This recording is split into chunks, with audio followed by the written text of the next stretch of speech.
أعوذ بالله من الشيطان الرجيم. بسم الله الرحمن الرحيم. الحمد لله رب العالمين، وصلى الله على محمد وعلى آله وصحبه وسلم أجمعين. halkan waxaan jeclahay inaan uga hadlo mas'alo macnaha u baahdeen oo cadayn uga baahdeen mas'aladaas oo ah macnaha mabda la yiraahdo dimuqraadiya waxa uu yahay ma hiya dimuqraadiya iyo dadkii macnaha iclaansada oo cadaysta madhabtoodu ay ku dhaqmayaan inuu yahay madhab dimuqraadiya islaamku waxa uu ka qabo axkaamta ay yeelanayaan hadday iclaansanayaan madhabtoodu inuu yahay madhab dimuqraadiya.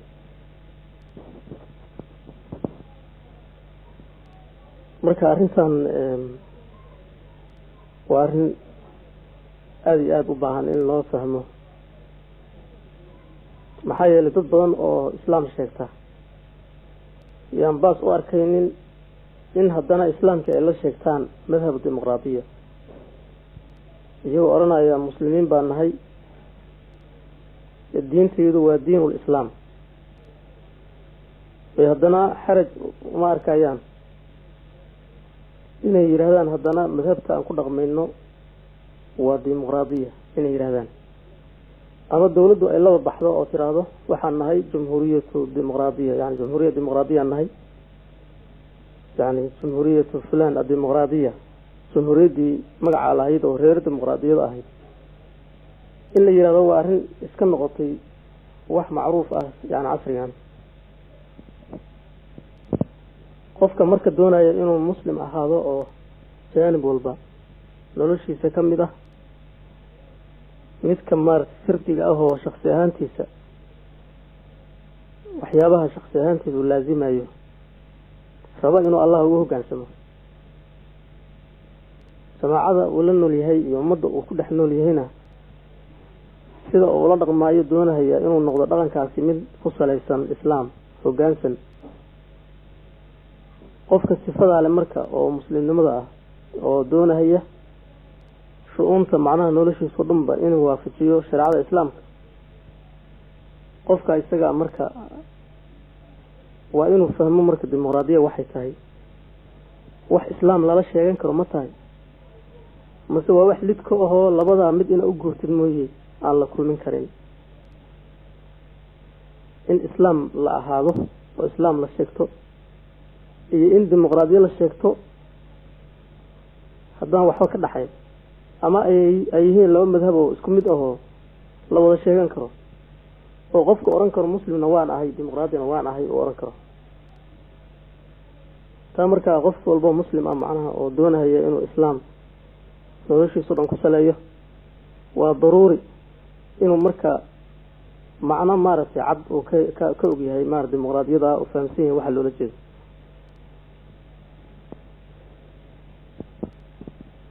marka kelmadda marka la fasiro waxaa la yidhi macnaheedu waxaa weeye waa suldatu shacb weye, waa awoodda shacabka ama xukmu shacab, xukunka shacabka weye. magaca bixintiisa oo dimuqraadiya yani nidaamkaasna waa nidaam waxaa la yidhi kasoo jeeda boqortooyadii waagii hore jirtay oo la oran jiray giriiga, oo xadaaraadka macnaha qarbiga marka laga sheekeynayo taariikhda reer galbeedka iyo dowladnimadoodii marka laga hadlayo, dowladda macnaha ugu yani magac dheer ama ugu horeysay waxaa weye labada dowlad ugu waaweyn waa giriigii iyo romaankii wey. giriigii baana horeeyey oo meesha ay kasoo baxeen wuxuu ahaa wadanka hadda alyunan loo yaqaano oo turkiga u dhow, yani magaalada esina ay kasoo baxeen, halkaabay marka adduunkii ku faafeen oo dad awood badan bay noqdeen macnaha oo aada u maaragtay yani dhul ballaarsi weyn sameeyey. xagga caqaa'idkana dad lunsan bay ahaayeen oo wasaniyiin bay ahaayeen oo xidigaha iyo caabudi jireen, ilaahyo badan bay sheegan jireen inay maaragtay leeyihiin, oo xidigahaasay aaliha ka dhigi jireen oo maaragtay yani aaliha ay caabudaan bay ka dhigi jireen. marka ilaaha weyn iyo ilaaha maaragtay caafimaadka iyo ilaahada maaragtay yani naxariista iyo ilaaha ilaahyo miran bay magacaabahayaan oo mid walba leeyihiin waa ilaah ilaahyaduna inuu ilaahyo oo ilaah weyn iyo aaliha oo haween ana inay jiraanna waa sheegahayaan oo inay guri ku kulmaan la yiraahdo olympic la yiraahdo waxaasoo dhan aasaarta maaragtay laga hayo iyaga way ka mid tahay dad wataniyiin way marka ahaayeen dadkii hore oo Giriig ahaa waxyaabo badan oo iyaga laga wariyo oo falsafa ana waa jiraan oo dad badan baa ka soo baxay oo isku dayaya inay fasiraan macnaha koonkan jiritaanka koonkan Allah subhanahu wa ta'ala inay ka hadlaan oo niman la magacaabo baa jira oo ninkii la oran jiray Aflootiin iyo Arasto iyo waxay ka mid yihiin nimanka aqoon-yahanada u yaqaaneen ama abwaanada u yaqaaneen oo dadkii Giriig ahaa hore oo dadkii dambe islaamkii xataa qaarkood kutubadoodii soo naqliyeen oo Carabi u rogeen oo markaas keentay arrinta madaahibtan qaldan oo falsafada maarta ku salaysan ay halkaas taasiir ka soo geliyeen caalam islaami oo kitaab iyo sunno in marjac laga dhigto wax walba wax cilmi kalaam la yiraahdo ka soo baxay caalam islaami iyo ku taasuray marka boqortooyada Giriig iyo waxyaabihi laga hayo aqoonta ahaa marka dadkaas dad waxay ahaayeen marka jira oo caalamkii la yaqaanay bariga dhexe oo dhan waxa way waaqabsadeen bal waxa way hindiga gaareen marka ugu darnaydo xukunkooda faafeen wuxuu ahaa zamankii ninkii la oran jiray Al-Iskandar Al-Akbar ninkii u yaqaanay Al-Iskandar al-Maqduni nawal yiraahdaa magaalada Iskandariya la yiraahdo isaga dhisay oo Masar ku taala marka ninka waagiisii ugu darnaydo dad balaarsi boqortooyada Furus oo dhan bay baabi'iyeen oo cagta mariyeen wadanka Iiraan oo dhan ilaa Hindi bay gaareen marka 330 iyo labadii iyo meelahaas inay ahayd baan rajeynayaa kulli waqtiyadaas dhowr boqol oo sano ka horeysay dhalashadii Nabi Ciise marka balbalaarsi ay sameynayaan marka dadka kutuba ay lahaan jireen waxyaabo aqoon oo niman macnaha loo yaqaano xukamaa inay yihiin Giriig aba jiray oo hadallo badan laga hayo ilaa hadda hadaladoodii iyo maaragtay ay daliishadaan dadkan gaalada hore galbeedka ay qaataan oo afkaaro waaga soo baxay baa ilaa hadda shaqeynaya boqortooyada marka boqortooyadii xigtay oo baabiis oo iyada ka dambeysay oo dhaxashay waxay ahayd boqortooyada Roomaanka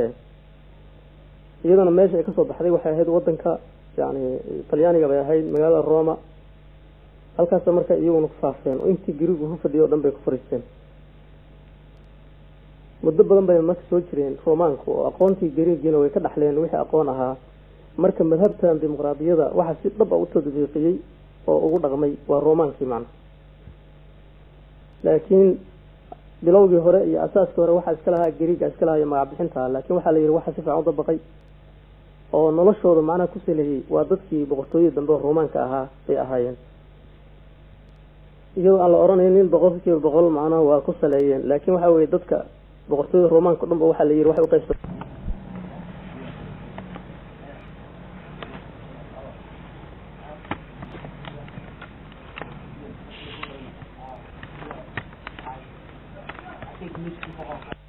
gumaystay ashraaf baa loo yaqaan dabaqatul ashraaf marka waa dadka Roomaanka dabaqatul abiidna waxa weeye ajnaasti kala duwanaayo tirada badnaayo ay qabsadeen bay u yaqaaneen abiid sida ay adoonsanayaan marka dadka ay tixgelinayaan waa dadka iyagoo ay u yaqaaneen ashraafta weeye oo xukunka ka qayb gali karta dadkaas bay nidaamkan marka ugu tala galeen dadka adoomada u yaqaaneen iyagoo xisaab ugu ma jirin laakiin dadkan kale talada wax ku leh shacabkooda inay macnaha soldada iyo awoodda la qaybsado oo laga wada qayb galo macnaha xagga xukunka waa wax marka halkaas maaragtay ay ku saleynayeen oo nidaamkooda nolosha way marka wuxuu noqday marka madhabkan dimuqraadiyadu waa madhab oo siyaasi ah way madhab siyaasadeed way macnaha waa madhab yaani ku tacalluqda sida awoodda loo qaybsanayo awoodda macnaha talada iyo amarka mujtamaca ila mujtamac in la amro wala isku raacsan yahay amar in loo baahan yahay oo kelmadda in la mideeyo loo baahan yahay oo talada meel waaxida ka soo fusho waa loo baahan yahay laakiin awoodii mahallin baa loo deynaya wuxuu doono sameeynaayo oo wuxuu doono maaragtay kharibaya dadku doono maaragtay dulminaya dadku doonana maaragtay yaani cadaalad sameeynaya mase waxa weeye awoodda waa la qaybsanayaa oo awoodda dad bay ka dhaxaysaa oo dad badan baa xaq ku leh oo waa in la qaybsado marka halkaas ay macnaha ku salaysan tahay waa madhab oo lil xukm way xukunka xaqiisa iyo siyaasadda way sida dadka loo hogaaminayo oo awoodda iyo amarka loo qaybsanayo way ku shaqalayaan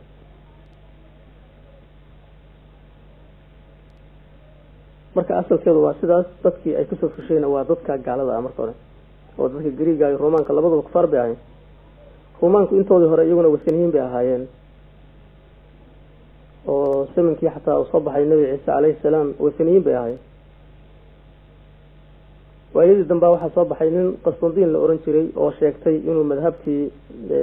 masiixiyadda inuu qaatay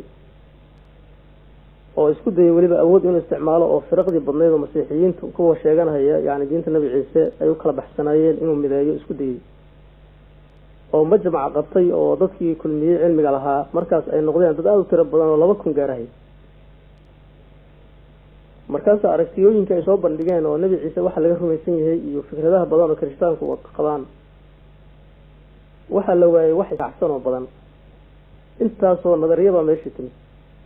qoladii marka ugu badneed oo 300 qof gaaraysay kaliya kuwaas buu ayiday baa la yiri oo madhabtoodii wuxuu ka dhigay madhabta maaragtay dawladdu ay ku dhaqmayso oo dadka la rabo inay raacaan waa mideenayaa bir awoodtaas ku mid madhabta uu doortayna waa mid wasaniyada u dhaweyd way wasaniyada hadda uu lahaa waan ka soo baxay midda u dhaweyd oo macnaha Ciise ilaah ka dhigayso 3 ilaah sheegayso aqaaniim 3 ayuu ayiday sidaas marka madhabtan ay dimuqraadiyadu dadka ay ka soo baxday waa dadka wasaniyiinta ahaa markii hore oo Greega ahaa kadibna Roomaankii baa sii dhaqan geliyo wasaniyiin ahaa markii dambe masiixiyadda ay qaateen masiixiyadu waxay qaateen bedelan oo tiina Nabi Ciise diintu la yimid aan ahayn wax bedelan asalkeedu marka waa madhab halka ka soo jeeda marka see loogu baahday ama se islaamku ma baahida qof muslim ma u baahan yahay ama mujtamac muslim ma u baahan karaa dimuqraadiyo ama se usuusha ay ku taagan tahay dimuqraadiyadu iyo waxa ay tahay xaqiiqatan marka la fiiriyo muwaafaqsan tahay diinta islaamka marka halka waxa kaaga soo baxayo ka garan kartaa hadii ay dimuqraadiyadu 100% ay islaam tahay oo islaamka ba ay waafaqsan tahay qofka muslimka ah ma ahan inuu marka dimuqraadiyo sheegto maxaa yeelay ilaahay baa diintan islaam ku magacaabay oo muslimiintana muslimiin ku magacaabay inna diina cinda Allahi al-islaam wallahi huwa samaakum al-muslimiina Allah baa idin bixiyay muslimiin marka hadii diinteena loo bixiyay islaam kuwii raacayna muslimiin loo bixiyay dad kale haday marka islaamkii ku dhaqmaan oo islaamkii waafaqaan ama wax kamida waafaqaan laakiin ay ula baxaan magac kale maxaa nugu kalifaaya marka magaca inaan sheegano iyadoo kitaabka Ilaahay islaam iyo muslimiin noo magacaabay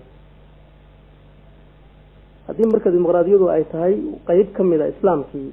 ama islaamkii 100% ay raacsan tahay in dimuqraadiyo la sheegto oo la iclaansado oo la baxo waa shay baadil awey oo aayadii Ilaahay oo laga doortay wax kale bay noqonaysaa maxay yeelay Ilaahay islaam bu diintan u bixiyay oo radiitu lakumul islaama diinan islaamka ba diin idinku raali noqday wallahi marka hadii laakiin dimuqraadiyadu sideedaba ay tahay madhab qaldan oo islaamka ba mucaarad ku ah ka soo horjeeda oo islaamkiiba naqdinayso oo burinaysa oo wix islaamku taqriirinahay wax ka soo horjeeda taqriirinaya haday tahay sheegashada la sheeganaya marka waxa weeye waa iyadoo Ilaahay subhanahu wa ta'ala laga barbar noqday weey waa mushaqatu lillahi wa rasuulihi weey Allah iyo rasuulkiisa laga dhinac noqday oo laga soo horjeeday oo acdaadii iyo wasaniyiintii laga soo saftay bay noqonaysaa marka horeysa marka waxa la rabaa inaan marka garanno dimuqraadiyo sideeda ma qayb islaamka kamid ahba mase waa madhab oo mucaarad ku ah islaamka taas waa marka muhiim ah macna markaas haday noqoto macnaha mid islaamkii waafaqsan wax loo sheegto ma balahanba maxaa yeelay diinteena Ilaahay baa magac u bixiyay wixii diinta qaatan Ilaahay magac u bixiyay hadii ay noqoto macnaha wax islaamkii iyo kitaabka Allah ka soo horjeedana kitaabkaana wax nasakhayana ma laha ilaa yawm al-qiyaam markaana wax keenaya marka dimuqraadiyo la raaco ilaa in qofku u bareero kufri iyo ridda inuu bareero oo Ilaahay kitaabkiisa nacumaana wax marka keenaya dimuqraadiyo in la sheegto iyadana ma jiraan laba jeerba marka waa khada qof muslim ah inuu yiraahdo madhab dimuqraadiyo ban qaat marka aan usoo noqonno waa maxay dimuqraadiyadu bal waxa qodobada ay ku taagantay qodobadeeda waxa ugu horeeya ama waxyaabaha ugu waaweyn oo usuusha u ah 4 arrimood way midda u horeysa marka waxa weeye xukunka waxa iska leh shacabka wax xukumaya الحكم للشعب أما السلطة للشعب أود الشعب هذا ووح معناها ديكتاتور لما الله مثلا ينكره وهل إنه أمضوا ودن صورة بكياله أو وح أمضوا أي رمان خلاف كذا كله جاميو لمر بيه وح أمضوا وإلا قدم بيه حاجة مارة أود أمر هذا أمضوا مركب وحي يذكرها عضو oo nolosheeda ay u aragto inay maslaxad tahayna waa la fulinaya wixii ummadaasi soo aragto inayaan iyaga ku haboonayn oo aan lagu dhaqmi karin oo noloshooda aan maslaxad u ahayna lama fulinayo qodobka hore waa sidaas oo waxa weeye iraadada shacab waa in la tixgeliyo waana in looga dambeeyo wixii amar ah iyo wixii nahyi ah wixii la waajibinayo wixii la xarimayo oo bulshada nolosha dhaqanka laga xarimayo ama lagu farad yeelayo waa in la tixgeliyaa awoodda shacabka ama iraadada shacabka waxa shacabku doonayo waa in la tixgeliyo arinta marka asaasan waxay ka hor imaanaysaa islaamka asalkiisii ugu horeeyay oo ahaa xukunka Allah baa leh shacab ma leh in al-hukmu illa lillah xukunku ma ahaanin illa lillahi Allah mooye amara wuxuu farahayaa Allah tacbudu inayna u hoggaansamin illa iyaahu isaga mooye ذلك الدين القيم كابا وحي الدين كتوسن ولكن أكثر الناس لكن ذلك بدنك لا يعلمون قرن بيان إسلام مركب وحكو تاغيه الحكم لله يوم وحكو تاغيه الحكم للشعب شعب كحكم كيسكال مركب إلهي سبحانه وتعالى سيدا وصل قلي نلش وحويه dadku inay gartaan iyagoo adoomo inay yihiin oo wax Ilaahay abuurtay oo la sanceeyay inay yihiin oo Ilaahay amarka ku yimid inay yihiin inay ogaadaan waqti xadidan in la siiyay oo xisaab ay ka dambayso oo sida amarka Allah ay waafaqeen iyo sida ay u khilaafeen in la iska abaal marin doono oo aakhira in rumeeyaan in Ilaahay subhanahu wa ta'ala abaal marin doono dadku waxay adduunka ku soo sameeyeen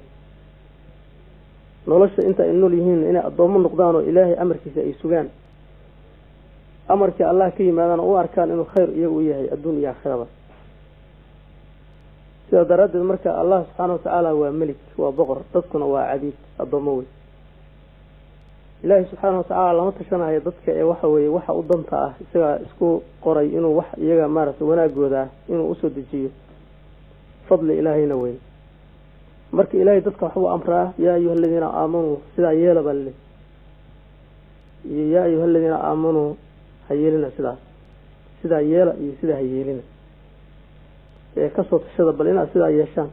كسو تشدا إنا سدا المارس أرنتان لين كدايو تشي ملء معناها ضدك الضوموي وإن أمرك الله قاتان كي أمرك الله قادم وينه وضدك فاسقوبي ونار لو تلقليوي ضدك مرك إلهي وحو شيء سبحانه وتعالى لبحث بين النقدين حسب الله كحكم قاطي وأمرك الله راعي وإلهي أمرك سكي ودياره فلين هيا والله قلت المامي ويضيعون الله ورسوله الله يرسول فينا أطيعان يعني مؤمنين فواكوا الله يرسول في أطيعها هيا يعني إنما كان قول المؤمنين إذا دعوا إلى الله ورسوله ليحكم بينهم أن يقولوا سمعنا وأطعنا كي يقول كذي حزب أمرك حزب الله بالإرادة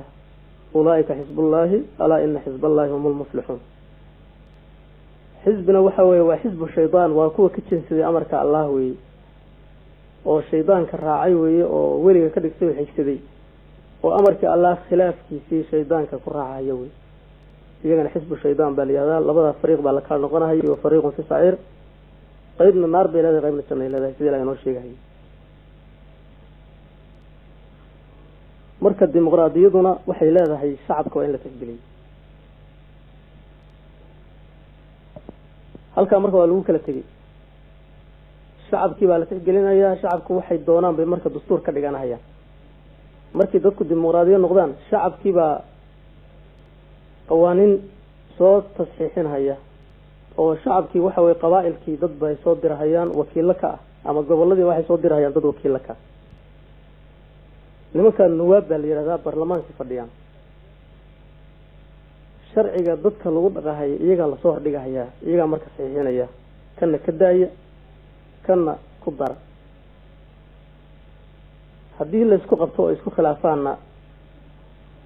waxay raacayaan dhinaca loo baahan marka wixii rabbiga koonka abuuray oo xaakimka ahaa waxyaabo uu go'aamiyay oo fulinkii u baahnaa baa la soo bandhigayaa baarlamaanka ma la fulinaya mise la fulin maayo ma la fulinaya mise la fulin maayo waxa la arkay in la soo bandhigo shariicada Allah ma la isku xukumayaa mise la isku xukumayo hadii loo bato la isku xukumi karo waqtigan oo dib baa nooga imaanayo gaaladii wana leeynayso xagga la noqonayo dhaqaalaha la ka goynaya hadii loo bato naga daaya la oranayaa shariicada Ilaahay waqtigan maxaa loo diiday shariicada Allah waxa loo diiday baarlamaankiiba badankiiba isku raacay in dib loo dhigo saasi marka waxay noqdeen aalaha maarta Allah uga soo kamaray shacabkii Ilaahay subhanahu wa ta'ala wuxuu amrayaa ya adeeca oo amarka qaata macna amarka Allah in wax yar laga hakado Ilaahay dooni maayo hore in laga fuliyo doonaya iyagana fiir ugu noqonayaan wixii ma la qaadan karaa mise la qaadan maayo baarlamaanka halka ka soo shirahaya iyaga maarta ama golanaya mid hadii la yiraahdo khamradu dadka ma loo deynaya ka mushtaraan oo suuqyada isaga cabaan mase waa laga reebaa baarlamaanka loo celinaya macnaha dadku markay dimuqraadiyiin yihiin ma hoggaansan oo Allah kaliya uu hoggaansan amarka Allahna fiiro uma baahna niqaashna uma baahna mabda uma aha oo taa way ka insilaafeen way ka baxeen mabdooda waxa weeye shacabku doonaya la fulinaya way halka marka waxa weeye mushrikiin bay ka noqdeen marka oo Allah bay u shariig yeeleen taladii baa Ilaahay lagu haystaa subhanahu wa ta'ala wixii uu amar ka soo baxay oo soo cadeeyay oo yeela la yiri in la yeelo kaliya la rabay baa lagu haystaa waxa la leeyahay waa laga shirahayaa markaaba ama baarlamaanku noo ansixinaya ama naga mancinaya wala oran baarlamaanka duura khamrada dadka loo furo waxa loo daayay taas waa soconaysa haduu u bato dhinacaas waa soconaysa baarlamaanka duu ribada baneey waa dadku banaysanayaan waa ku dhaqmayaan haduu ikhtilaafka baneey ragii haweenka la isku dhaxqaso oo haweenka xijaab la'aan ay ordaan magaaladaas yaacaan baarlamaanka ku saamaxo waa tiisi wal fulinay Ilaahay subhanahu wa ta'ala xuduud soo dejiyay oo qofka zaaniga in la rajmiyo haduu yahay mid guur soo maray hadii kalena la karbaasho 100 baarlamaanku fiiray u celinayaan arintaas waxay oranayaan haday rabaan sida hadda indiba ma aha hadii aan la ikraahin oo la iskhasbin ee waxa weeye waa wax macnaha dadku ikhtiyaarkooda haday rabaan ku sameyn karaan laakiin ikraahi baa qalad abi oranayaan sida reer Yurubka ay ku dhaqmaan يعني دنبي ولا ما أهم بمارس واحد واركان سيد عنده العنا يوكله حبل ما قدر كمرك أهرية أو ديمقراطية وقدر بروني هي مرك لا إله إلا الله وإله إله نمد الله رب نمد الله بكور إيمانك يهودي مرك قالوا بين إله قال نمد وح الصواب هذا اللي يجري علماء ذي إن كريكتين أربابا من دون الله اتخذوا أحبارهم ورهبانهم أربابا من دون الله والله والمسيح ابن مريم وما أمروا إلا ليعبدوا إله واحد هل إله بان الله فري توحيد كذي وابري محبري توحيد كذي وحى رسولك صلى الله عليه وسلم حارانتي بالله حلالي حلاشتي ولا حرمي مكان كراعين علماء بان لي علماء مركا هذه لو راعوه في معصية الله هذيتها أرن نقدينا يسبروني توحيدكي جاهلينتي مركا لو راعوه خلاف شريعتنا واكسي فكتيك بس دواني qodobka marka uu horeeyo dimuqraadiga ku bataagan tahay oo suldadii awoodda la siiyay shacabka oo wax walba shacabka loo celinayo walow ha ahaato arintaas arin aayadaha Ilaahay cadeeyeen muslimka horena ku soo dhaqmeen aan la isku khilaafin ba ha ahaatee wax walba shacabka iraadadiisa iyo sida uu doonayo ha loo celiyo maadaama ay badaa ka dhigteen halka marka waxay ka baxeen Allah kaliya hal raaco Allah kaliya loo hogaansanaado arintaas qodobka uu horeeyo marka waxa weeye waa shirki وبرنت لا إله إلا الله يتوحيد كوي أصل كلمات كتاب أنت الديمقراطية وحوي حكم الأغلبية معناها إنه صعنها يو حكم كي أمر كدت كبدن marka waa un kii hore oo kale wey kii hore maadaama ay marka hore talada ay siiyeen shacabka iskale ay yiraahdeen oo wax walbaba loo celinayo marka shacabka suldaankiisii awoodiisii iraadadii shacabka oo wuxuu shacabku sheego ayaa soconaya oo bulshadaas waxay danteeda u aragto baa soconaya maadaama mabda ka dhigteen oo ay ku khilaafeen xukunka Allah baale oo wix Ilaahay ka yimaado waa in la fuliyo tani marka waxa weeye tii hore tafsiilkeedii weeye markii mujtamacii nimankii nuwaabta ahaa iyo naa'ibyada ahaa oo wakiilada ahaa isu yimaadaan oo qadiyad la soo bandhigo aaraada bani'aadamku waa iskhilaafaan keebaa soconaya ra'yiga la qaadanaya marka waxay yiraahdeen dhinaci loo bato way cod baa la bixinaya meeshii loo bato yaa la socodsiinaya way مثلا هدي بقولكيبا 70 ay yiraahdaan khamrada hal la fasaxo wadanka dhexdiisa lagu galo oo lagu cabo oo dadka laga qaado macnaha mancinta marka soddonka kalena ay yiraahdaan khamradu waa xaraam kitaabka Allah waa xaraam ku tahay dadka yaa loo fasax marka waxa la isku raacsan yahay la soo saxiixay in xukm al-aghlabiyya uu soconayo marka xukunkii intii badneed baa qaadanaysa waxa la fulinayaa qoladii 70 ah yaa la fulinayo marka mabdaas kii hore kale uu weeyo macnaha oo waxa weeye xukmu lishacab weeye laakiin qaabkii shacabkii hadana waxa weeye shacabka aqlabiyadiisa weeye oo isla kii hore kale oo waxay ka hor imaanaysaa arrintii tawxiidka ahayd oo Allah subhanahu wa ta'ala kaliya talinaya iyo kitaab iyo sunna wixii ku cadaada lagama doodi karo lagama niqaashi karo lagama shaki karo arrintaas ay ka hor imaanaysaa waa kufri sariix ah tan kale waxay ka hor imaanaysaa Ilaahay subhanahu wa ta'ala oo kitaab ku badiyay dadka inta badan inay badiyaysan yihiin oo muuminiinta waa laga istisnooday illa alladina aamanu wa amilu salihati wa tawasaw bil haqq wa tawasaw bis sabr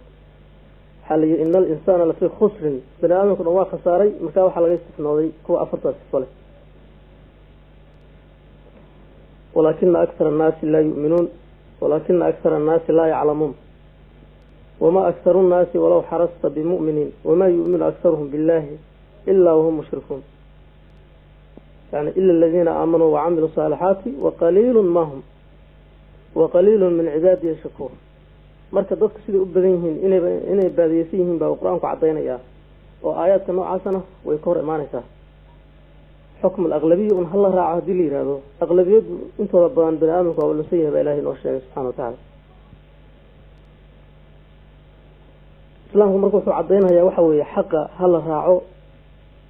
ضدك معناها هيستعين كالتالك هذا تاسبع إلهي سبحانه وتعالى نغض دار ما هي إنا حق راعنه ملك السوء اللي جوهه معنا حق إلا راع قف هلي ماذا أما وحوي بوالف هلي ماذا وايسكمت شيء قدوم مر دليل يشوء حق نقضه نقاش ملهن ودبنا الله مدي ترى إن لا راعوا الله أقبلهم وي مؤمنين كنا قول كلام مله خيارنا ملا إلهي وما كان للمؤمن ولا مؤمنة إذا قضى الله ورسوله أمرا أن يكون لهم الخيارة من أمرهم ومن يعص الله ورسوله فقد ضل ضلالا مبينا إذا درجة ذلك ونكسر وحي شرين طريقة حقها كد ذلك ولا تستوحش بقلة سالكين تتكمرها يا يران توضنها كعد لوبل وكل عن وإياك وطريق الباطل ولا تفتر بكثرة الهالكين تذكر هلاك سمها يا وبعد راعي تردد أكثر من طريق حق أمر البراعوي مع هذا اللي قول يوف فضيل بن عياض رحمه الله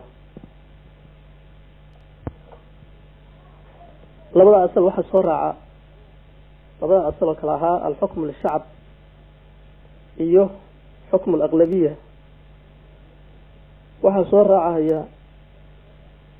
أرنتا الحرية المطلقة ضدك حرية إلا فيه وقفك اختيار إليه نفسي سوحه دونا مرين خدونا مرين كا مبدأ أنا والدها يومركا وحي أسيا قفك إنه حرية هدوها ودين تره وقادنا هي عقيدة بدلنا يهدو دونا وحو دونا نفسي كسمعين إياه تاس مركا حرية المطلقة ويغانين إسلام كنا وحو عضينا هي وأرنتا وحي كور إيمانيسا العبودية المطلقة الدون نمو ومطلقة بأدون كسارا وإنه أدون يهي أدون ميز اعتراف سنيهي وإلهي وحي وكحرمي ويسكيل علينا ولو في خاصة نفسه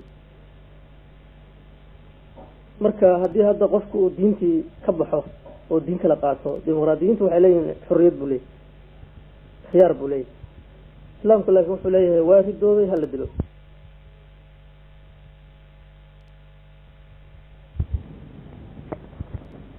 sidoo kale qofku hadduu faaxisho u bareero ama khamra cabo akhlaaq xun hadduu qaawanan magaalada ku maro iyagu waxay leeyihiin xorriyad buu leeyahay oranaya islaamkuna waxyaabahaas kale wuxuu leeyahay waxyaabo ilaahay xareey uu sameeyay adoonkii marka amarkii Allah uu khilaafay oo dambiilu noqonaya amarkii Allah uu khilaafay oo dambiilu noqonaya iyaguna waxay leeyihiin qofku xor weeyay wuxuu doono sameeynaya quyud marka ay rumaysan yihiin oo qofka bini'aadamka inuu ku xiran tahay oo xaq Allah ah oo shariico uu laazimayo oo ku khasban yahay oo duu khilaafo ciqaab ay ka imaanayso adduun iyo aakhiraba iyagu ma rumaysnaa marka mabda'ana waxa weeye marka waa la radinayo aayadaha Ilaahay way oo dadkuna Allah wuxuu amrayaa inay soo galaan islaamka iyo hoggaansamida yaa ayyuhalladina aamanu khulu fi silmi kaafa silmiga inay soo galaan yaa ayyuhan naasu ittaqu rabbakum rabbihim ka baqabali dadoo dhan ba Ilaahay wuxuu doonayaa inay alla ka baqaan alla amaradiisa ilaaliyaan xuduudiisa inay ku istaagaan oo wixii macnaha Ilaahay xarimeen ay iska ilaaliyaan wixii Ilaahay ku waajibeen ay sameeyaan يوم الحرية مطلقة وواسيدة إنسان كيف كان حيوان أو كلا واحد دون سمين هيا ومركا وضمه حلقيه لا يعني هوان اسكقاور وطريق مرها يأي أو إذن أن مارت يعني حق ودوينين وحل لي حرية لجاريوي وبناء في خيار خلق مقال يعني ووحل قوي قانا وضمها صدا وحول بقى فاحشاء حيلين مرها ديسن قفك بناء قد تتكلم معنا حرية ضد أي وحود ماينين قفك الحقوق دي أين بابينين قفك واسمين هيا بيروني مثلا قفك إنه قفك الرد له ومسا محايا وحي لين قفك كل حقوق دي سيبه كتمانيا لكن إسان شخصي سيدو الربو اسكي يلكرا سيدو الربو أيو اسكي يلكرا وحو الربو اسكو سمين كرا وحو الربو عبد كرا وحو الربو قرن ورنبو وحوي اسكو سمين كرا يسو حرية ويلين معنا اختيار بولي كان أفراد وصر عنا وحوي المساواة المطلقة سنانة مطلقة وضدك بني آدمك وهو سمين بلي حقوق بودلية كل وضع إني نولادان كل وضع إني معناها أرلدا حريات أي كتشوغان ووحي دونان أي سميستان بلي مركب مساواة باكرت بإليه إنه حق حقوق درجي هوينك واسكمد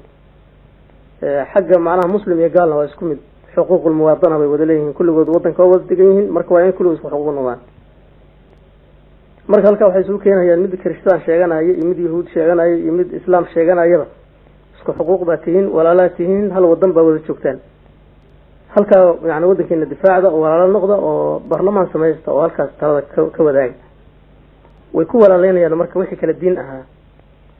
waxay kala simahayaan rag iyo haweenkii iyagana Ilaahay abuuristoodii kala duway wadiifadan u qaybiyay bay waxay ka dhigayaan wax isku mid ah oo kale ay ka dhigayaan حق الدين تمركب في رنو إلهي سبحانه وتعالى ضدك واكل الصواعي واسكم من ما أحب إلهي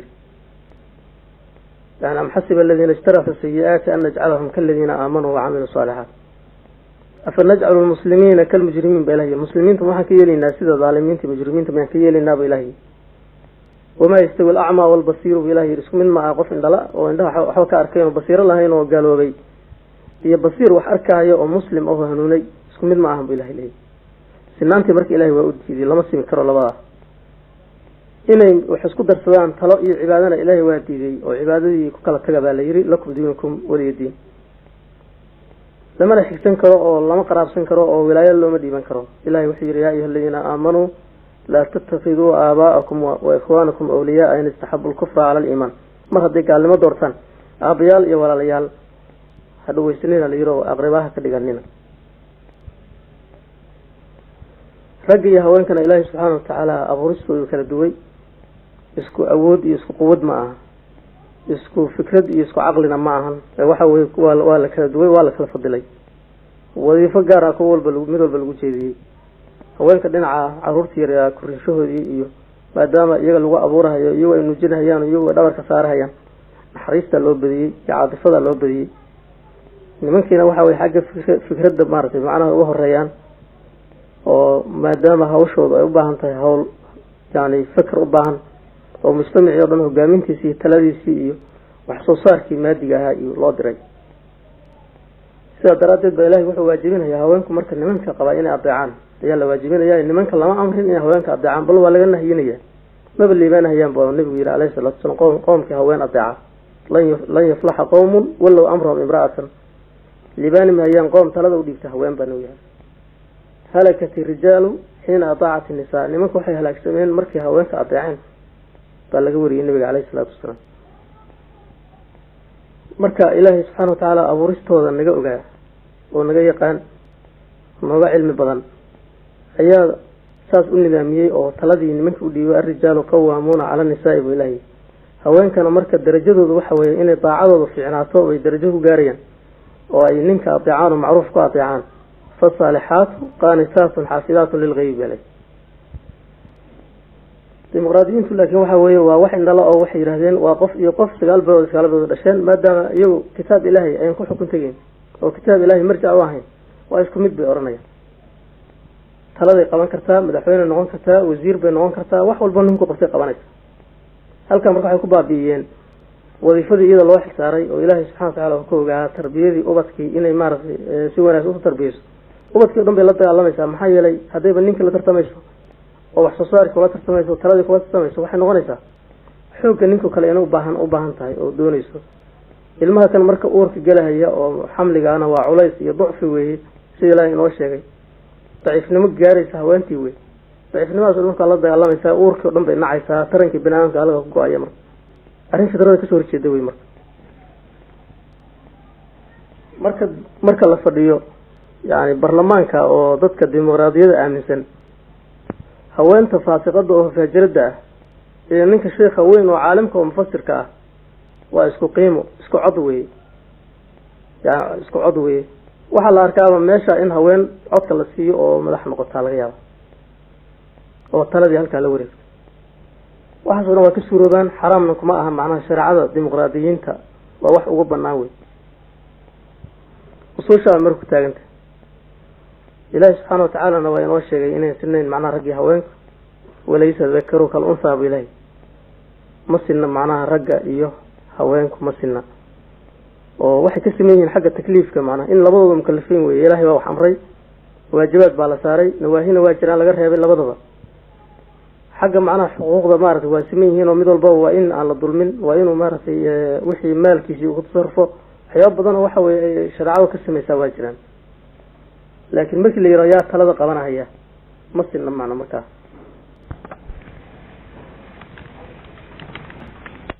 laba haween baa waxaa lala simay nin shahaadadii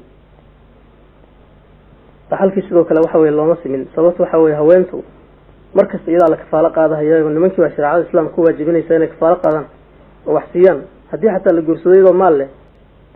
ninkii mar walba waa laga rabaa haweentii nafaqadeeda inuu raadiyo ilaa inay iyadu saamaxda mooy sidaa daraaddeed marka ninkiina waxaa laga rabaa inuu ka qayb qaato waxyaaba badan oo mujtamaca xaggiisa takaaliifa kasoo gaaraya oo islaamku uu u nidaaminayo sida diyada la bixinayo o kale iyo marka sidaa daraaddeed ninkii baa loo badiyey oo laba laab looga dhigay marka arrimaha islaamku ilaahay subxana watacaala jidaynayo o dhan waa sida ugu munaasabsan basharka dabeecadiisa oo ilaahay baa banaanka abuuray dabeecaddaana ku abuuray shareecadana usoo dejiyey shareecada islamku marka shareeco waxaa weeye fidrada waafaqsan gaaladu intay is yidhaahdeen cadaalad sameeye islaamkii wax dulmiyey way dulmi weyn sameeyeen oo haweentii waxay ka dhigeen inay ninku wuxuu qabanayo qabato iyadoo awooddii ninku lahaa ilaahayba usan siin bay waxay ku kalifeen inay orado oo shaqaysato oo isdabirto oo ninku uusan biilin iyadoo ay dadaasho oo banaanka u baxdo taa waxaa ka dhashay markaa inay ubadkiiba la dagaalanto oo uurkii la dagaalanto oo wax faasiqada noqoto niman iska dhex jirto saasa macnaa u dambeysay oo haweentii waa baabi'iyeen waa dulleeyeen way ahaneeyeen marka dimuqraadiya marka usushaaga ku taaganta waxayna isu wada imaanayaan waxa weeye ashirku billahi walkufru biaayaati illahi wey waa allah subxaana watacala taladii lagu haysto oo lala simahayo bashar iyo waxa weeye kufrin iyo radin la radinahayo nidaamka ilaahay u dejiyey oo bani aadamka hogaamintoodii u dejiyey wey marka qeybtan bani aadamka noloshiisa ka midka oo la yiraahdo asiyaasa islaamku wuxuu dejinahayaa qodobadatan waxaa ugu horeeya alxukmu lilahi, xukunka allah baa leh. ilaahay xukunkii markii loo daayey oo in allah la adeeco lagu muslimayna, muslimiinta ilahay wuxuu yihi yaa ayuha aladiina aamanuu adiicu allaha wa adiicu rasuula wa ulil amri minkum. ulul amri oo min almu'miniin ah yaa marka ilaahay sharciyeeyey in la adeeco, oo waxaana ulul amri looga dhigtay inay mu'miniin yihiin wey, oo minkum bali iimaan inay leeyihiin oo aayadaha keliya iltisaamahayaan oo aayadaha ilaahay ku istaagan yihiin ayan dhaafayn bay mu'miniin ku noqdeen. marka dad ulul amriyaho toosan waa inay marka mu'miniintu leeyihiin oo lagu adeecayo macruufkii. rasuulkuna wuxuu yihi sala allahu alayh wasalam inama daacatu fi lmacruuf, daacadu waa macruufka, macruuf baa lagu adeecahayaa. xaakimku marka xaq buu leeyahay waa in la adeeca amaana amarkiisa la qaato oo lagu daba tukado oo jihaadka markuu kugu yeero la ajiibo oo axkaamta islaamka inuu ku fuliyo macnaha mujtamaci buu amray in lagu adeeco marka xuquuqdiisii wey. oo markaad adeecaysidna allah baa ku amray oo allah baad adeecaysaaba, oo daacatu rasuul waxa bay ka mid tahay macnaha daacatu illahi wa daacatu rasuul bay ka mid tahay. marka dadka la adeecahayo marmar baa adeecidda la adeecaya ay tahay mid ilaahay ku adeecayso, ilaahay ku diray. masalan haweenta waxaa la yidhi ninka ha adeecdo macruufa ha ku adeecdo, marka ay arrintaas samaynayso saalixad bay ku noqonaysaa, ilaahay baa uga raali noqonahayo, aayad ilaahay bay fulisay. waalidka loo baarinimo sameeyo oo wanaagga lagula socdo marka laleeyahay oo wuxuu kuu diro oo maaragtay banaan aada fulinayso, ilaahay baa ajir uga raadinaysaa macnaha. oo daacada aada adeecaysid waalidka waxyaabaha uu kaa dalbahayo ku adeecaysid oo macruufka ah, allah subxaana watacaala darajo uga helaysaa. sidoo kale muslimiinta mujtamacooda qofka ay talada u dhiibtaan marka lagu adeecayo macruufka waa taasoo kale weeye oo min daacati illahi wa daacati rasuul weeye, allah baa darajo looga helaya. islaamku marka nidaamkaa badejinahaya allah baa talada iska leh, muslimiintuna waa in ay doortaan dad toosan oo kitaabka u cilmi leh oo ku hogaamiya kitaabka allah. marka shuuradu marka waa jirtaa oo waxa weeye wixii aan nas ka imaanin waa laga shuurahayaa, waa laga tashanahayaa. meesha marka nabadgelyo badan oo lais yidhaahdo ilaahay subxaana watacaala sida tan buu jecel yahay, iyadoo loo celinayo usuushii islaamka ayaa la fulinayaa oo arrinta laga shuurahayaa. marka waa wixii aan nas lahayn wey. nidaamkaasa marka ilaahay subxana watacaala ugu talagalay dadka muslimiinta inay raacaan. noloshii qayb ka mida weyn weeye oo muhiim ah weeye xagga maaragtay hogaaminta mujtamaca. jaahiliyaduna waxay degsadeen nidaamkaas dimuqraadiyada ahoo kitaabka ilaahay khilaafsan. marka islaamkii wax ka mid ah oo laga guurahayo oo loo guurahayo wax kale weeye macnaha waa diinta ilaahay wax ka mid ah oo laga maaragtay bedel qaadanayo wax kale la qaadanayo wey.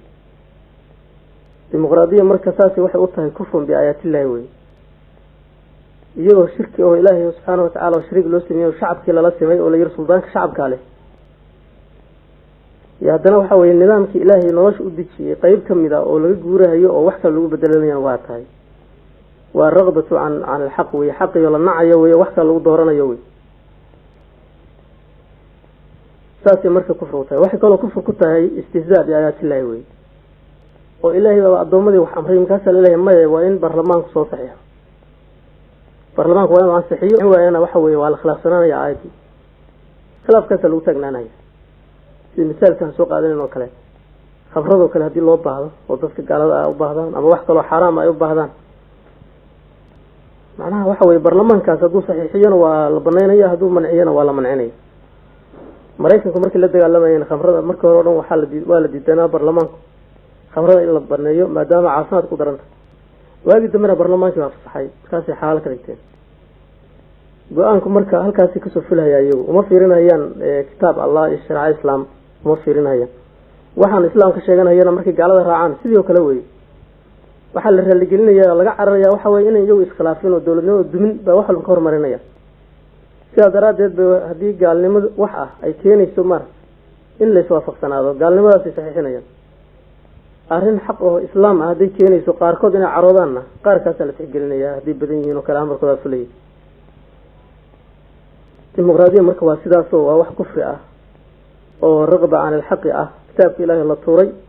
oo wax kale lagu bedel qaatay wey. tan kale oo ku garan kartid macnaha dimuqraadiya inuu yahay nidaam marnaba aan la sheegan karin waxa weeye oo ku garan kartaa waxa weeye rasuulka sallallahu alayhi wasallam markii ilaahay soo dirayay iyo waqtiga dimuqraadiya la yaqaanay waxa horeeyay waqtiga dimuqraadiya la yaqaanay baa horeeyay maxay la geeyay iyo Roomaankii way Roomaanku taariikh dheer buu lahaan jiray islaamku wax badan buu ka horeeyay markoodii dambena waa kala jabeen oo Roomaanka bari iyo Roomaanka galbeed bay noqdeen Roomaankii galbeed waa kuwii macnaha ay baabiyeen dadkii reer baadiyaha Roomaankii bari oo loo aqoon jiray Imperatoriyal Byzantiya way midda islaamku soo gaaray oo nabiga kaleey salaatu salaam soo gaaray oo waagi dambe jirtay marka nidaamka jaahiliga ah oo dimuqraadiyada ah oo laga keenay Roomaankaas iyo Greega isagoo la yaqaan oo gaaladu yaqaaniin baa nabiga la soo diray sallallahu alayhi wasallam kitaabkiina waa la kamilay la raaci lahaa oo ilaahay wuxuu yiri al-yawma akmaltu lakum diinakum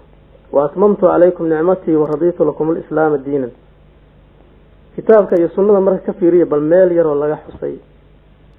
oo ama lagu leeyahayba waxyaabo wanaag ah waxa jira Greek inta horeeyeen ama Roomaanka inta horeeyeen qaabka nidaamka iyo xagga siyaasadda iyo ka qaata meel lagu banaaynaya ashmeysna bal waxa weeye kitaabku wuxuu noo cadeynayaa hadii aayadaha ilaahay sidii yihiin loo qaatana in la libaanayo adduunyo aakhiro hadii aayadaha ilaahay laga tagana oo gaalada la adeecana in la lumayo يا أيها الذين آمنوا إن تطيعوا فريقا من الذين أوتوا الكتاب يردوكم من بعد قال لهم إذن عليا بإله يداط إعلان إن تطيعوا الذين كفروا يردوكم على عقابكم فتنقلبوا خاسرين دب إذن علينا هي مكابة وحق دومي سنة منكم خساري بإلهي ولن ترضى عنك اليهود ولا النصارى حتى تتبع ملتهم إلى ملوه أرهدنا كهرها لنقل مهيان ودوا لو تكفرون كما كفروا فتكونون سواء saacada gaalada ilaahay waa naga xarimay gaaladii marka hadii la yiraahdo ma yeey gaalada wanaag ba xaqooda jiro oo kama maarano waan qaadanayna la yiraahdo kufru bi aayati ilaahi way intaas oo aayadood iyo wax la macnaha oo ilaahay nooga xarimayo gaalada inaa adeecdo oo waxa way laga tagay way kale waxa way dadkii ilaahay uu duleeyay oo yahaanayay oo gaalada ahaa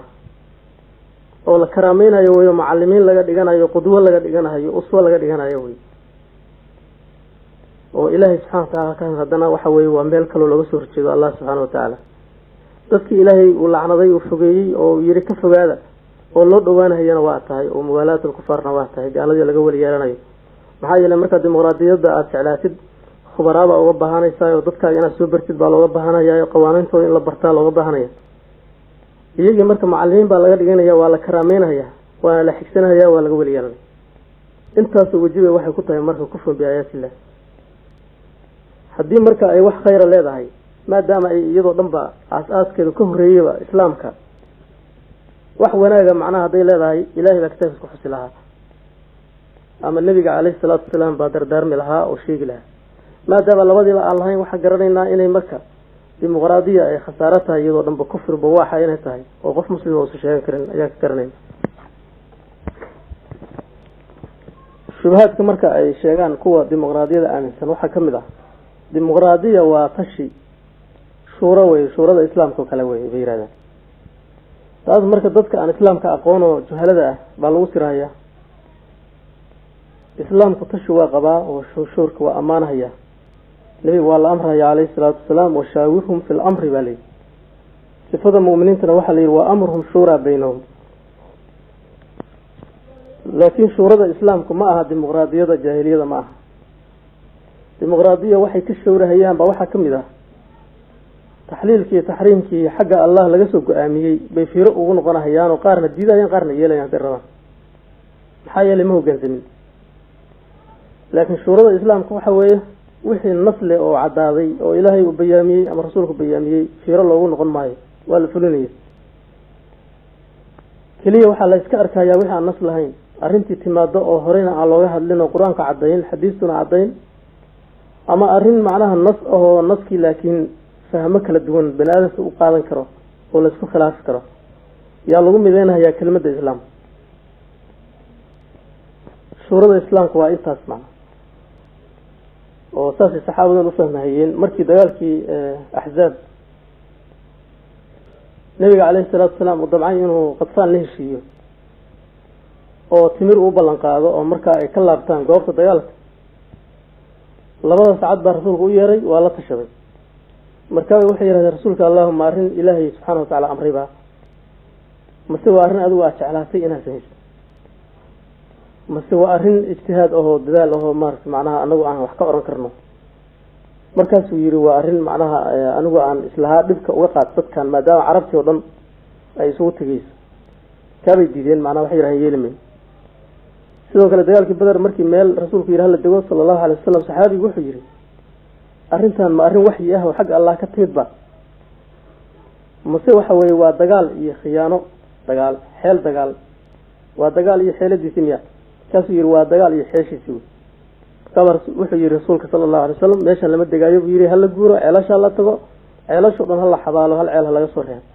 daraag aan samaysana markaabaan cabbayna iyaguna cabbi mayaan arrimaha marka laga shawri jiray waa arrimaha noocaasoo kale oo markaas waxyi ka imaanin loona baahan yahay muslimiinta inay go-aan ka gaaraan oo arrin ku imaanayso oo loo baahan yahay in go-aan laga qaato ayaa iska badan macna arrimaha marka ijtihaadka muslimiinta loo daayay waxaa loo yiri ulul amri minkum adeecaba waxa weeye waa markay daacatullahi wa daacatu rasuul soo fuliyeen wey yaa ayuha aladiina aamanuu adiicu llah aayadda marka khilaafkeeda ulul amri lagu adeeci maayo oo inama daacat fi lmacruuf baa layi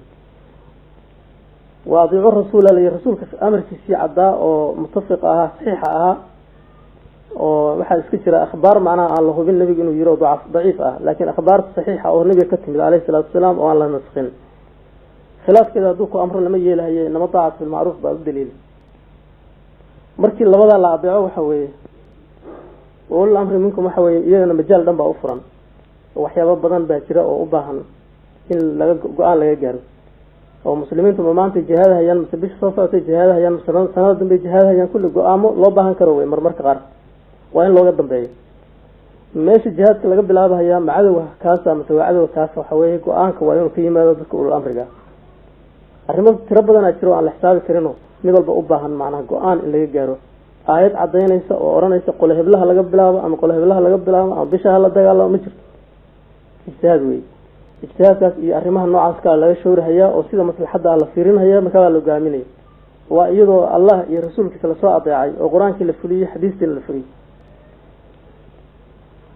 laakiin dimuqraadiya waxay ka shawrahayaan waxa weeye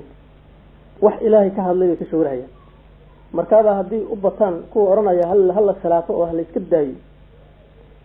kuwa odhanaya hadday bataan kuwaas amarkoodaa jirahaya wey maa kuwaas amarkoodaa jirahaya aqlabiyadaa soconaysa wey marka kufrigii oo la xalaashaday weeye oo kufrigiia sharcigooda ka mid ah wey maanaa oo haddii qaarkoodna yidhahdaan aayadda hala waafaqo qaarna yidhahdaan aayadda lama waafaqayo hadday bataan kuwii aayadda lama waafaqayo odhanayay kuwa amarkoodaa soconahaya wey alxukmu lilaqlabiya wey marka waa isla simid allah la isla simahayo alla iyo addoomadii loo dhexeeyo wey waa waxyigii soo degay sukadii oo iyagu amarkii kala dooranahayaan waxay doonaan amrayaan wey waa markay dimuqraadiyiintu yihiin kuwa islaamka sheeganayaan ka hadlayna dadka waxaa jira iska aqoon yar oo maaragtay maangaab ahoo culamo isku sheegayo waxay yidhaahdeen waxaan barabnaaba baarlamaanka dhexdiisa inaan dacwadii ka fidino oo sharkoodu inuu xoogaa kala yaraadaan doonaynaa sidaa daraaddeed baan baarlamaanka la fariisanaynaayo markii arrin laga shawrahayo anaguna xaqii baan meesha ka cadaynayna ama hanala ku raaco ama hanala ku raacin laakiin anaga waajibka iska ridayna ay odhanay taasna dad baa ku sirmo waxay umalaynayaan wadaadada dhex fadhiya baarlamaanku inay maslaxad diina meesha ka hayaan bal waxa weeye kufrigii bay saxiixinayaan wey gaalnimadii bay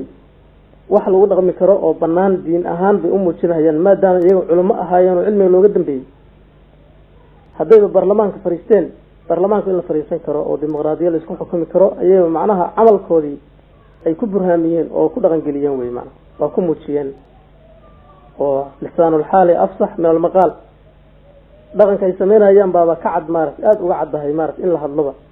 baarlamaanka way dhex fadhiyaan baarlamaankuna waa baarlamaan dimuqraadi ah marka shubhada waxaa ku garan kartaa waxa weeye ninka horta dimuqraadi looma ogolaanayo inuu baarlamaanka fariisto ilaa uu iltizaamo sharciga baarlamaanka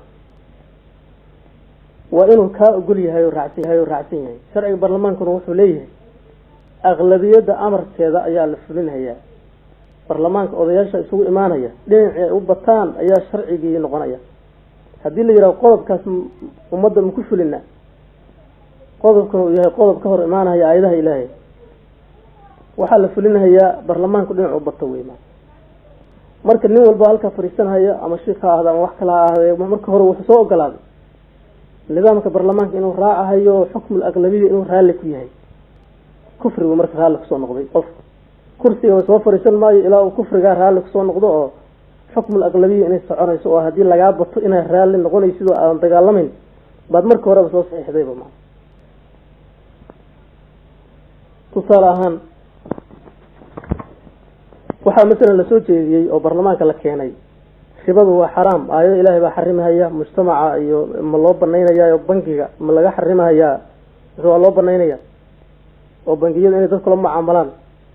oo ganacsiga macnaha inay riba soo gasho ma la xarimaya mise la xarimi maayo mise loo baahan adigu waxaa tiri wadaad baan ahay oo xaqan sheegaya oo aayadii ribada meesha ka akhrin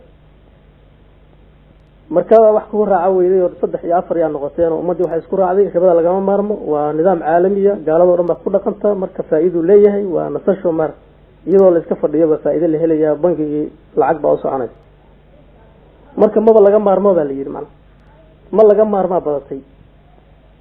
adigi marka aayad ilaahay meesha ka akhriday kuma badbaadaysid maxaa yeelay markii hore waxa saxiixday dad gaalnimo ka suurowdo oo gaalo ah baad la soo fariisatay oo waxa soo ogolaatay meeshii u bataan inaad raalli ku tahay meeshii u bataan dadkuna dad toosan ma ahan oo hoggaansan ma aha waa dad aayadda khilaafkeeda hadday rabaan u badanaya adigana waxaa raalli ka noqotay meeshii loo bato inaad raacdi marka inkastoo adiga aad baarlamaanka aayad ka akhriday haddana waxaa hore u soo saxiixday meeshii loo bato inaad raalli ku tahay marka gaalnimo loo batay ribada noo daayaa la yiri loo batay adiga marka waa taabic baa tahay markii hore aad saxiixday aayadda akhriday marka maxay ku taraysaa marka mas'alo walba marka waa sidaas oo kale jihaadka la nasaqo oo lama jihaadayo hadii hadda ay yiraahdaan oo jihaadka ma wana la ka rabo bal gaaladan la heshiinayna walaalo ka dhiganayna ka wali yeelanayna bali adiga dhowr wadaad ba aayada akhriyay waa laga batay markii horena waxaad ogolaatay hadii laga bato inaad raalli tahay dimuqraadi baa sida ku noqotay kursiga sida lagu soo ogolaaday saasi marka waxay ku tahay nin walba halka fadhiya isma dhaamaan baarlamaanka dadka soo fariistay wax isdhaama ma aha kulligood waxay ogolaadeen meeshii loo bato inay raacayaan meeshii loo bato dadka badanayana oo la miisaamayana waxay u badan yihiin juhaal aan diin lahayn bay u badan yihiin saasoo marka qofku wuxuu noqonayaa qof gaalnimo ogolaaday marka meesha waxa weeye shuurada islaamka lagu masali karo dadka aan islaamka garanayn jaahiliinta aan garanayn baa lagu siraa arrimahaas oo kale arrin cad weeyo waa kufri bawaax ah weey uma banaano qof diin garanayo ilaa inuu ka bari noqdo oo iyagoo dhan yiraahdo addoomaa tihiin aayadaha ilaahay looma soo tashado aayadaha ilaahay waa loo hoggaansamaa hadal lagu maceliyo Allah subhanahu wa ta'ala ibliis waxa lagu lacanaday waxa weeye amarka ilaahay oo hadal ka keenay oo uu yiri ana khayrun minhu khalaqtani min naarin wa khalaqtahu min tiin baa lagu lacanaday marka taas lagu garanayaa qofka marka dimuqraadiya sheeganaya waa qof gaalnimo sheeganaya kuwa oranaya anigu yahuud baan ahay muslimna waan ahay yahuudna waan ahay sida loola yaabahayo oo jaahiliinta loola yaabayo kana ka sii daran maxaa yeelay yahuudiyadu asalkeeda hore waaba wanaagsanaayo kitaab ilaahay muuse ku soo dejiyay dadkii raacay marka anigu muslimna waan ahay kristaanna waan ahay qofkii yiraahdo waa kaafir hadduu yiraahdo muslimna waa ahay yahuudna waa ahayna waa lamid hadduu yiraahdo muslimna waa ahay dimuqraadina waan ahayna waa ka sii daran tahay maxaa yeelay dimuqraadiya la asal lahaa way wax wasaniyiin ay soo dejiyeen way caqli bini aadam oo dad wasaniyiin ah oo sanamiyo caabuda afkaar ka timid way macna ma ahan maartay macnaha dadkan inxiraafay oo diin ilaahay iyo kitaab ilaahay oo haysta lumay oo kitaabkii markaa bedelay oo wax ku dardaray waa ka sii sugtay way macna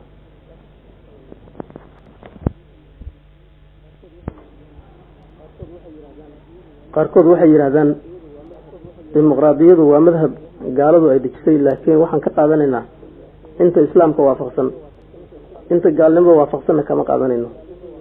hadalka marka hadduu run yahay waxay ka tegi lahaayeen qodobada ay dimuqraadiyadu ku taagan tahay oo dhan usuusheeda waaweyn oo dhan bay ka tegi lahaayeen oo awoodda waxaa iskale shacabka iyo xurriyatul mutlaqa baa qofku leeyahay oo wax walba oo doono nafsi ku samayn karaa iyo ragga iyo haweenku waa siman yihiin iyo xukmul aqlabiyya soconaya iyo intaaba ka tegi lahaayeen inta hadday ka tagaana dimuqraadiyada ka tagayaan hadday marka sheeganayaan dimuqraadiyaan nahay waxa weeye usuushaas bay sheeganayaanba wax kale ma aha waxa u daliila marka ay sameynayaan dastuur ay samaysanayaan kuwa islaamka sheeganayo haddana dimuqraadiyada sheeganaya waxyaabaha ay ka bilaabaan waxaa ka mid ah awoodda oo dhan shacabka iskale xukunka oo dhan macnaha waxaa iskale iyo awoodda shacabka xaggiisa kusoo fulahaya waxaa kaloo ay qoraan waxa weeye wadankan dadka ku nool inay isku xuquuq yihiin aan diin loo fiirinayn aan jinsiyad loo fiirinayn oo rag iyo haween aan loo fiirinayn diin ay rumaysan yihiin aan loo fiirinayn isku xuquuq bay noqonayaan waxyaabahaas oo dhan baa u daliila macnaha marka waa hadal baadil oo dadka macnaha aan garanaynin islaamka iyo aan garanaynin nidaamka jaahiliga oo dimuqraadiyada wuxuu yahay aan garanayn baa lagu khiyaamayaa waxaa la oranayaa dimuqraadiyada annagu waxaan ka qaadanaynaa inta wanaagga ah inta xumaanta aan kama qaadanayn iyadoo dhan baaba xumaan oo gaalnimo ah macna maxaa yeelay wax walba kitaabka ilaahay khilaafa waa xumaan iyo kufri weeye in laga toobad keeno baana furan